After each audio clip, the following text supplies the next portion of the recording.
Top speaking, we call him a hunk. And I'm sure you'll all agree with that one. Good afternoon. Imagine I have two travel brochures in my hands. Brochure number one is about Boracay. Boracay, famous for its stunning white beach, is a favorite destination spot with its wide range of hotels, restaurants, and bars. Okay, so far so good. Now suppose the other brochure, brochure number two, talks about Boracay this way. Sand, so fine, it's like walking on talcum powder. Water, so pure that it mirrors the sky. And lush palm trees swaying by the lazy afternoon breeze. And you, nestled on your favorite hammock, sipping from an ice-cold coconut, watching time crawl to a standstill. I don't know about you. Thank you. I don't know about you, but it's travel brochure number two that makes me want to call up my travel agent and book a ticket. What made a difference? Brochure number one carried facts. Brochure number two conveyed an experience. I bet that as described Boracay the way I did, your blood pressure went down, your muscles relaxed, and you just forgotten about the toxic work week you just had. You see, here's the thing. Oh, where's my clicker? And where's my presentation? Oh, yeah, it's there. All right then. Okay, so the human brain, the reason for this is because the human brain is so fascinating in that it cannot distinguish illusion from reality. Inject the proper image in your brain, your body reacts accordingly. The more intense the image, the more intense the reaction. Let's do a negative example. Think of what you dread or despise the most. Okay, this is my presentation. Think of what you despise or loathe the most. Is it a menacing cobra? Venom dripping from its fangs? Is it a filthy cockroach skittering across the kitchen floor? Is it your boss, Venom? No, sorry. Let's not go there. No, I bet it's the other way around. You found yourself tensing up, your blood rate goes up, your pulse rate goes up, you break up in a cold sweat, and you lost your appetite. And yet, the image is not there. The cockroach is not really here, the cobra is not here, and you'll meet your boss Monday anyway, so forget it, just relax. And here comes, therefore, now, the principle. Let's go to the slides. Okay? And the slides are not here. I think it's not on. Oh, it's not on? Yeah. It has to look green. Oh, it has to look green. I don't know how to do it. Okay. So there. Thank you. Now we're good. So, and when I talk about Boracay, I'm not even showing you this image. And the image is not here also.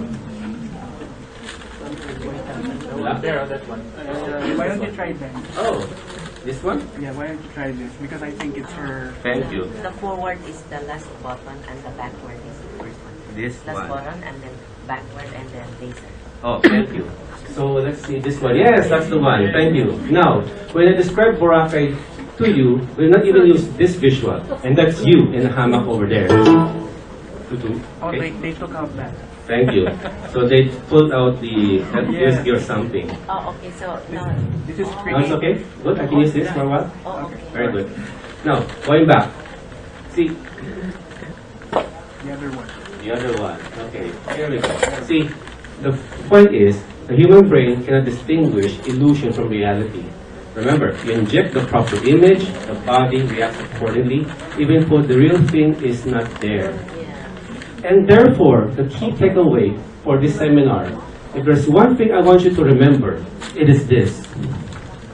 Creative expression is creating an experience in your audience's mind without ever having to leave the room. We've just gone to Boracay, my friends, and I saved you already the cost of a plane ticket. And by the way, people in Katiklan, I think, are still stranded because of Yolanda. At least last night. And so here comes now the point of this talk. This talk will be divided into two parts. Part number one will address creative. Part number two will address expression. Think of it as this way. I'd like to talk about the objections people take about creativity. That's part one. And as we pull up the weeds, I like to sow the seeds that will eventually feed the hungry imagination. That's part two. I'll share 3 proven and powerful principles by which we can be better creative communicators. So let's look at the first objective, or first objection. The first objection people make about creativity is this: oh, I'm not a creative person. I'm about as colorful as vanilla. I just connect the dots. I'm not like you.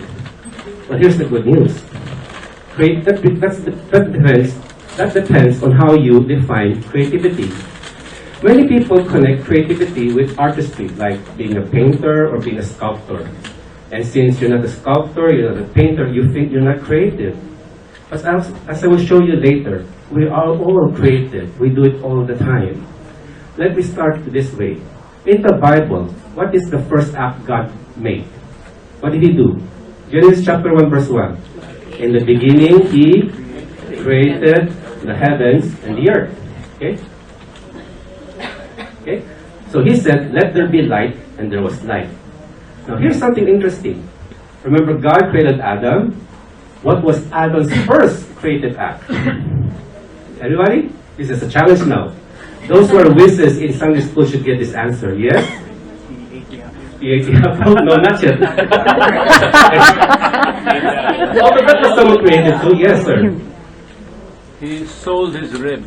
He sold his rib. He went to Rocks and got a better deal. Thank you. Actually, I prefer Tony Rib, but it's more expensive. He gave names. Very good. All right. So you're a whiz now in Bible school. Adam, when God created Adam, He also created a garden, put Adam there, and paraded all the animals in front of him. And Adam gave names, and the Bible said, whatever the name Adam gave to that animal, that was his name. Notice the redundancy in Hebrew. And that's why it's also a created act. And Adam, imagine this, he would see you. I think I'll call you a giraffe. This one, you're a peacock. And you? I think the name hippopotamus would you fine. Now, so therefore, Adam has the first created act of naming animals. And of course, we don't know what the animals thought of what the names they were given with. Perhaps they had their own ideas. Okay? Have you ever wondered what they ate? Have you ever wondered what the lion ate at the time? I don't know. Okay, but kidding aside, notice here, God's created act involved words. Adam's created act involved words also. And therefore the creation is like this. Out of nothing, there's something. In this case, out of nothing, everything. And therefore, if you're able to speak where there were no words, and now there are words, you have been creative. And by extension, if you can write, you are being creative. In that sense, everybody is creative. If you can read, write, and speak, you're being creative. You're creating words and concepts and ideas out of nothing. And therefore, that gives you the second objection. I'm not as creative as you. Oh, Nelson, I'm not as successful in writing as you. I'm not as skillful as you. I will say, of course you're not, because you're not me. But I'm not you either. You may envy my creativity, but your creativity, I would give my right arm for. The reason is we are all different. We're creative in different ways. Think of it this way. We all have different personalities, we have different aptitudes, and therefore we're creative in different realms. Now, some of you may not be writers or speakers or make business presentations, but for example, some of you are whizzes in the kitchen. Give me a laptop, I'll play the happy wordsmith. But give some people an oven, they'll play the happy chef. Me, I just go to the kitchen, I don't bake them, I just eat them. But some people are whizzes in creating delicious pastries, cake, confectioners, everything. So if you have that gift, please invite me to the feast. Other people are like this. You give them a knitting needle, an unlimited ball of yarn, and works of art just magically flow from their fingertips. I don't know how they do it, but it's there. So people are well equipped in making quilts, design, embroidery, etc. Now, you may say, but Nelson, I am mechanically inclined. I'm the analytical type.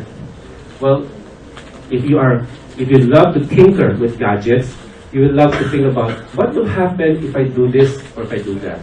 You're on the road of being creative. And that's why even if you think you're a left-brain person, even engineers can be enterprising.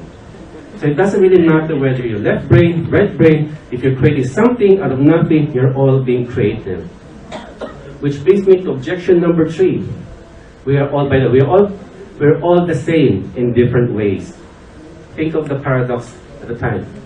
We're all the same in different ways. We are all creative, but differently. So therefore, let's now go to the objection number 3. I am not being creative. People may now admit, they may concede, okay, I'm creative, yeah, you're right, you have a point, but not that much. So they are the ones who would compare themselves to, say, Leonardo da Vinci. Da Vinci is the blazing sun. I'm just a flickering ember. Well, here's the best news of all. Creativity can be developed. There are whole avenues of studies, seminars, techniques of how people can boost their creativity. You may have offices where your company has done that, actually. You have trainers here, master trainers who can boost your creativity quotient. And therefore, for this one, we're now venturing into part 2, where we will not show you all the techniques, we'll not show you all the studies, but I'll share with you 3 principles on how to do that. We're venturing now, therefore, into part 2 of how to sharpen our skills in being creative communicators. Okay? The first one is to stretch your thinking. The first one is to stretch your thinking. Creativity, this is me in all my manly glory. I wish. I'm being creative here. Creativity is a muscle. If you don't use it, you lose it. You have to keep exercising it to keep it strong. Here's a warm-up exercise, and maybe some of you have seen this puzzle, but don't spoil the fun, let others figure it out. I'm going to give you 2 sentences. Here's a warm-up exercise. Take a look at these 2 sentences. I'll give you a few seconds, and then I'll ask you, how many errors do you see? Okay.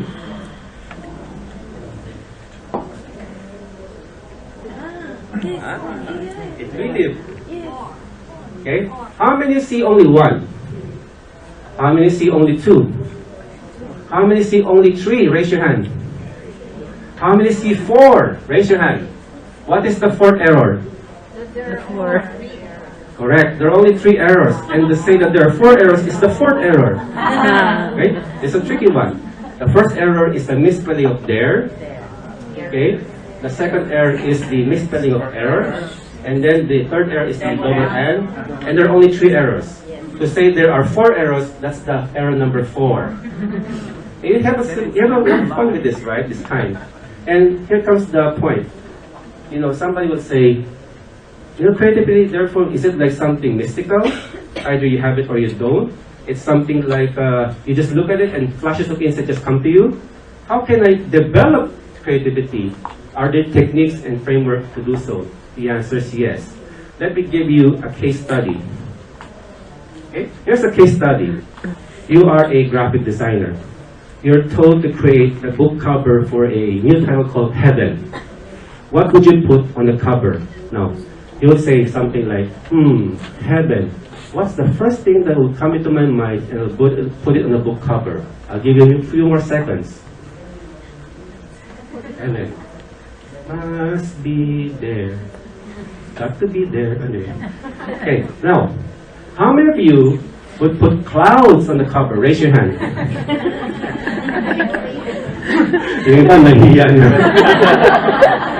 Okay. Now, actually, there's a study that showed out of 100 books about heaven, 60 of them would show clouds on the cover. They may put a cute angel here and there, maybe a staircase to heaven. I'm showing my age. But basically, imagine, therefore, if your book is one of these, okay, clouds, little angels here flapping their wings, and then how will your book stand out? Those who are authors, by the way, get this trick. Book covers very important as well in marketing. And therefore, imagine a guy going into fully booked.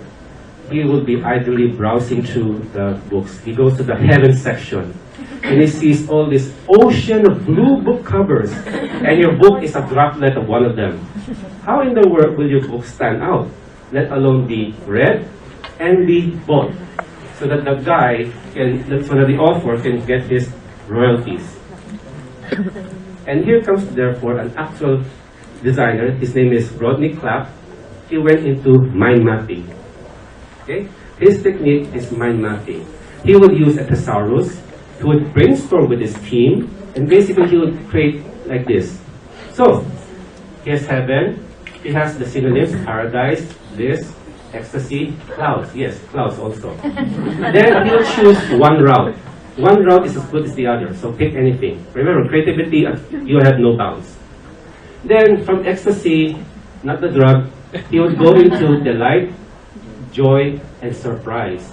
And that's when the creative spark happened. Instead of showing heaven itself, why not show the look of wonder, rapture, joy of a guy seeing it? And therefore he came out with this cover. Looks malicious. No, if you really look closely, you'll see also clouds reflected on the person's eyebrows. And that's a neat touch, by the way. It shows you what she's looking at. And therefore, instead of showing you heaven, he shows the response to heaven and tells you about heaven beyond what words can tell. Okay? You now see the technique. And there are other ways to be creative. Some people, they like to play armchair detectives. They would go to a nice murder mystery novel, and they would match wits with the sleuth or with the criminal. They weed out the clues, they take away all the false leads, and then basically try to come up with the identity of the criminal. That's how they would stretch their thinking. Other people, you've heard about Edward Bono's 16 Hats. There are others who are addicted to Sudoku. I think these are crossword puzzles in disguise. And some people, they go into doodling, which is their outlet for creativity. And maybe also outlet for boredom in many meetings. Some people go into spatial reasoning, S-P-A-T-I-A-L, spatial reasoning. They love to think in 3D. And of course, we have mind mapping. Now, the question arises, which technique is best? My answer? Whatever turns you on, baby. Whatever is the most fun for you, chances are that's where you're strongest in creativity. If you derive exquisite pleasure in word puzzles, most likely you're very strong in words, speaking or writing. In fact, let's have a little fun right now. How many of you know about this word puzzle called a rebus? A rebus essentially is a puzzle wherein the answer is a common saying. I'll give you an example. This one, what does this mean? Head or heels, very good. Now, this one. Very good, reading between the lines. Now, this one involves color. Once in a blue moon. Oh, that side gets first, okay. Microsecond, but very good. This one, for those who would like to stand out. A cut above the rest. Have you been sneaking to my files? Here's the last. And maybe you have to be more perceptive for this one, but if you got, boy, hats off to you. Okay. Oh no, these guys are the ones who are first. Very good, they're balancing each other. Hey. Okay? You had a lot of fun there, right? And there's the joy of discovery. And people may say, yeah, but it's like, is it like somewhat so, it's like an unstructured aha moment. And that's the beauty of it. It can be a little bit structured, it can be a bit loose, but there's the joy of discovery. And that's where you stretch your thinking. And therefore, I get asked a lot. I have a fellow Toastmaster in our last meeting, and she asked me, she's a writer herself, she asked me, Nelson, how do you deal with writer's block? And sometimes I go into the stretching, the mind-stretching thing. But sometimes I do this. Well, I walk around the block. Many of the slides here, I get it from walking around in Glorieta Mall. There's something about walking that gets the creative juice going. If you are familiar with Philip Yancey, the guy who wrote, say, Disappointment with God, What So Amazing About Grace, here's his answer. His privilege to be writing from a mountain cabin. Whenever he has writer's block, he would shut off his word processor and go mountain hiking. And he said, that relieves me of the pressure to produce. It allows my subconscious to percolate. And after coming back, he would turn on the word processor and ideas flow again. So there are therefore two items. One, stay active, but also try to disengage. Sometimes the best idea comes in your dreams. Here's the second thing. So the first principle is to stretch your thinking. The second principle is to stir up emotions. Emotions are like cat burglars. Cat burglars, they sneak through the back door. They go underneath your emotional defenses. They short-circuit logic. Emotions can do things that mere reason cannot do. And like people like Sheldon Cooper, Mr. Spock may not get it, but it's true. And here comes one story. I've been privileged to write a book wherein I needed to interview Tony Melotto of Kawag Kalinga fame. And I asked this person, and I think you'll also ask the same thing. You'll be eager to hear his answer. What is it about you that makes multinational companies donate millions of pesos to your cause? And Tony Melotto said something like this: if you go for the pocket, you only get loose change. But if you go for the mind and heart, the pocket will follow. And he says, I'm a storyteller. I like to see the good things about Filipinos. And there's hope in the Philippines. It'll be done by ordinary citizens like you and me. And then you would imagine him going to a corporate donor or volunteer. He will not spew out statistics like, oh, the poverty index is like this, the housing gap is like that. No, no, no, no. He will do stories. Take the plight, for example, of this slum dweller whom we'll name June. June wakes up in the morning again, loathing himself. Why? He couldn't get a job because he's drunk most of the time. He had promised his wife and his 10-year-old kid that he'll quit off drinking. But today he woke up with another hangover, a testament to another broken promise. And now as he gets out from his bed, he sees the wife coming to him, and he braces himself. He didn't know whether which is worse, the hangover or her sermons. Why? The wife is a laundry woman and the sole breadwinner of the family.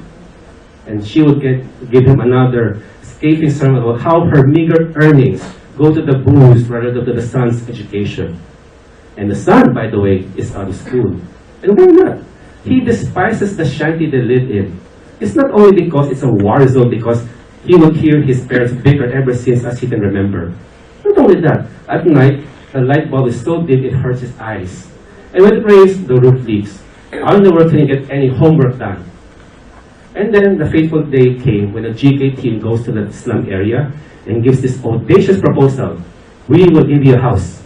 We'll provide the construction materials, we'll provide the land, we'll provide the finances. June was there in the forum. His ears pricked up in attention and asked, there must be a catch somewhere. What's the catch? And GK would say, there's no catch, there's only one thing. You have to construct the house with your own hands. Intrigued, June signed up for the challenge. Every day he would march to the construction site and taking hammer and nail, trowel and cement, he begins to build the house. Every day, the wife and kid also drops by because they have to give him his bowl, his lunch.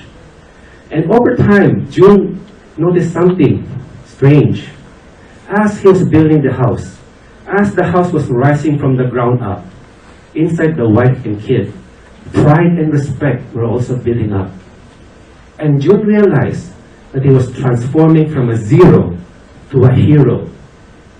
Time came when June and his family moved into the completed house. And then June realized he got his self-esteem back. He went out looking for a job. He didn't have to go far because GK also offers livelihood programs. And now you have June, now you have the son, now having his own room, doing his homework because the roof no longer leaks. And Tony Melotto, we're still talking, Tony Melotto says something like this, and that's our real goal. It is not just to build a house. It is to transform lives. It is to shape communities. It is to build up a nation. Would you like to sign up? Yes! Where's the form? Where's the form? Where do I sign? Where's my checkbook? You see now the secrets of this guy. He will tell stories instead of just statistics. Galing, no? Okay? And therefore, that gives you the clue. Mere stories give information. Memorable stories create an experience that creates emotion that makes you want to do something. Decide on something, do something, act on something. And therefore, this is the application. The next time you're going to write an article, give a speech, make a business report, whatever, start with this end in mind. What is the emotion you want to arouse in your audience? Would it be compassion, like what Tony Melotto would do? Would it be outrage, like a blogger would talk about the pork barrel scam? Yes, would be relevant. Is it dread? Is it alarm? Is it levity? Think what is the emotion you want to generate, and put that in your writing. And therefore, you also choose words carefully. Choose words that will evoke that very emotion you want to raise. Therefore, now we go to the third point. Remember Tony Melotto? He did not tell the statistics. He showed the plight of people. He showed the transformation. And therefore, principle number 3 is to show, not tell. Okay, now this is something for creative writers, and I think you'll benefit from it. One of the most useful tips I got is from a certain tutor named Adele Bramet. The good news is that her book, her ebook, Creative Writing, is on the internet, so you're free to download that. And here is one of her best techniques I can think of to make your writing and speaking come alive. Remember, it's show, not tell. What you do is that when you're talking about a character, you show the action and reaction of the character. You show the interaction, the relationship between the character and the setting. Here's an example of telling. The weather was very cold. Luckily, Susan had put on her heavy overcoat, the one with the hood, so she's able to keep reasonably warm. Walking around the road, she noticed there were no leaves on the trees, a sure sign of winter. The windows of the houses on either side of the pavement were blank and dark. It made the street look gloomy and oppressive. Now, this may sound like good writing, but Susan, as you'll notice, is a little bit static. There's not much you can learn about Susan. Well, she's a woman, her name is Susan, she's very cold, she has an overcoat, that's about it. Meantime, on the parallel track, the author talks about the environment, about the road, the trees, and the houses, the dark, damp place. But you notice, these are two parallel events. There's Susan here, and there's the circumstance there, and never the twain meet. But supposing you show it this way. Susan pulled her heavy overcoat around her to keep out that icy cold.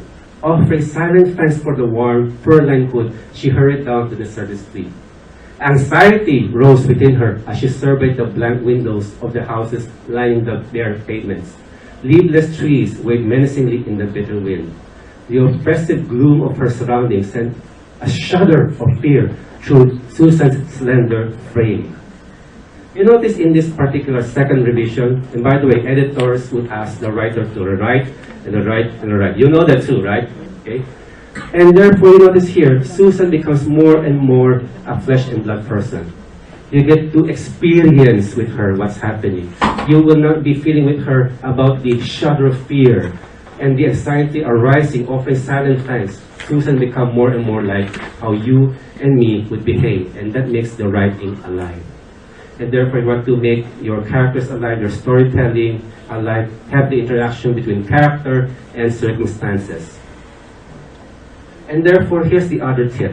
When you read with the writer's eye. Creative people, I'm sure, are voracious readers. And I will propose two things. When you read a well-crafted novel, you read it first for the sheer pleasure of it. That's good. I would propose you read a second time, this time now, with the writer's eye. What is it that gave me pleasure in this book? What made the author so effective I will keep turning the pages until the very end? It may be, say, the use of his sentences. Are they short, long? About his paragraphs? How did he do his dialogue? How did he describe his settings? And therefore, when you read, and I'll show examples later as well, you read it also trying to figure out what made him a great writer, and then they'll give you a guideline how to be a great writer and speaker yourself. The other thing is meet your new best friend. Thesaurus, yes. Okay. Do they call it Roger or Roger? I checked the Google, it seems to be Roger. Okay, Roger. Okay. Roger. Remember that mind mapping thing about heaven? Okay, the guy used a thesaurus to get all the synonyms. And so therefore, if you are a writer or speaker, you have to be very, very flexible in your choice of words. The thesaurus is your best friend. In fact, it's one of your most powerful arsenals to add punch to your writing and speaking. Here are examples. The first one, let's go, Mary said impatiently. But supposing we say, let's go, Mary snapped. See the force now of the second sentence? Here's another one. Bob walked down the street. But all you get is a physical action. That's it. It doesn't tell you about Bob. It doesn't tell you what he's feeling. It doesn't tell you what's happening. But suppose now you say Bob sauntered down the street. It gives you the impression he's carefree. All is doing well. He doesn't have a problem. He's enjoying life, walking down the park. But what if, let's say also, we say, Bob strutted? You get an idea he's a proud person, maybe an arrogant person. Maybe he just clinched a multi-million peso deal he's celebrating. I'm the king of the world. Or maybe he shuffled.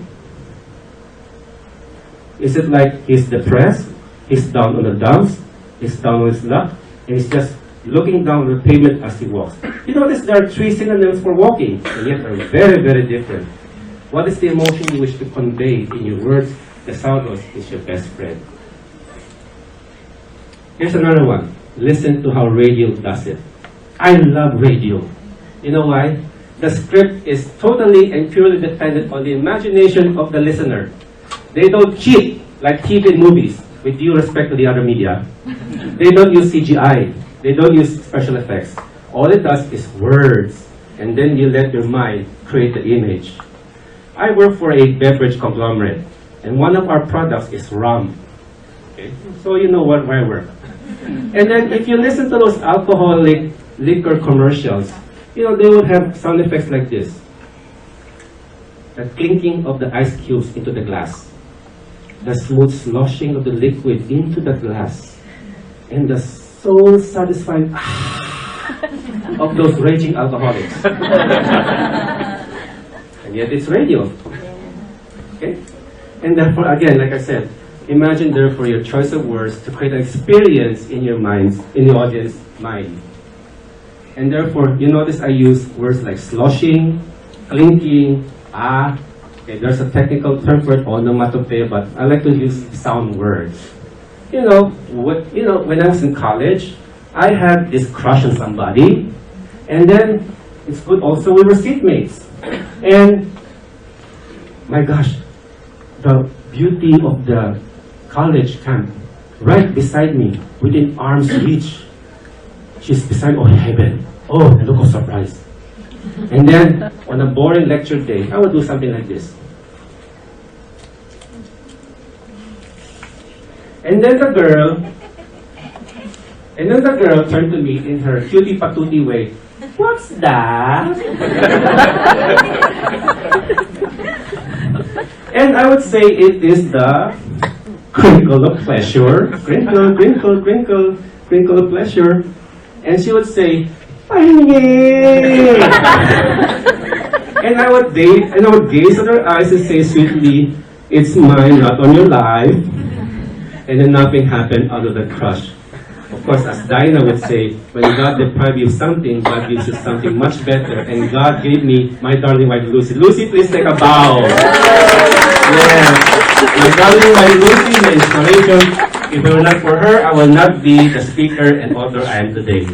By the way, single men, married men, free tip. Honor your significant other in public. Okay. But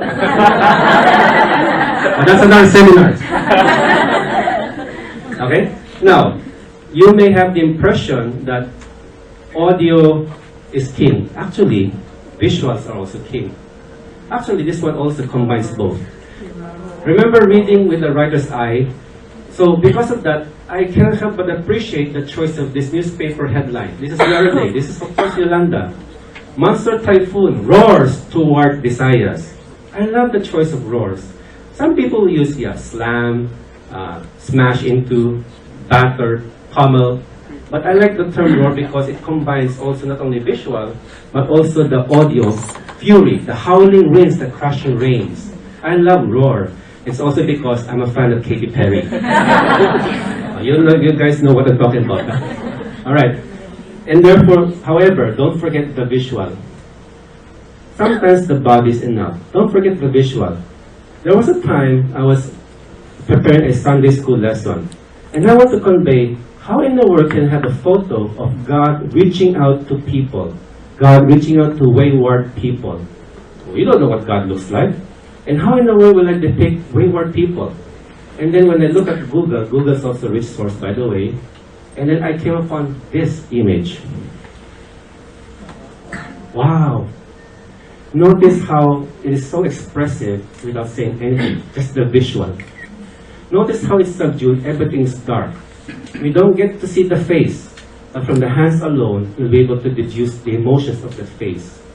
A longing for somebody, a willingness to forgive, an assurance that even though we mess up our lives, when we turn to God, God welcomes us back. And that's the message I want to convey in this class. And so therefore, think of it this way. Don't give everything, folks. There's a time for being detailed. There's a time, however, to hold back. Leave some for the imagination. Less is more. One of my best illustrations will be a slasher film, pardon the choice. Do you remember some of those films? There's this frenzied chase between the homicidal maniac and the terror-stricken victim. Then finally, the maniac corners the victim. Then the maniac raises his dagger. You hear this blood-curdling scream. Then cut to the next scene. Whatever that scene is, cut. You will actually see the maniac slashing the victim to shreds. Then maybe later, there's another scene. You will have the victim's friends looking for the victim, and then they discover the mangled body. You'll see the camera focusing on the friends, recalling horror. And then, however, you never get to see the body. Here's the technique called off-camera.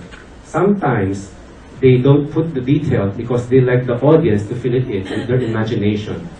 And sometimes, or many times, the audience imagination does a much better job than the director or the author putting it there. Use also the power of imagination. Don't put everything there. Leave a little tantalizing thing to it. So, we don't want to put everything there because we don't want to put too many details, and therefore that will also ruin the project. Verbosity is the literary equivalent to a sensory overload. Let me repeat. Verbosity is the literary equivalent to a sensory overload. And therefore, I don't want you to overload, I don't want to overload you with more examples. I think this will do fine. And therefore, let me now go to the recap. How do you therefore become more creative, better communicators? 3 items. Number 1, you stretch your thinking, you stir up emotions, you show, you don't tell. Let me end with this personal appeal. Last Thursday, if you repeated to your TV or radio, I'm sure you'll feel the distress that some people use their creativity in their own personal gain. The alleged amassing of huge wealth at the expense of people. Why not therefore be like this guy Tony Melotto, or some other people whom you know, who had dedicated their creativity to make other people wealthier, not necessarily in terms of riches, but in terms of hope and character. And therefore God has given us, all of us, the gift of creativity. It reflects His role as a creator and invites us to be partners with Him. Why not therefore use your creativity to stir up, to arouse whatever is pure and honest and selfless among your audience? Why not use your creativity to give voice to those who have no voice? Why about being a healing oil in this hurting world out there? You guys have that power. And now go out there and unleash it. Thank you. Wow, thank you very much. So nice one. Grabe, you're so blessed. Thank you, sir.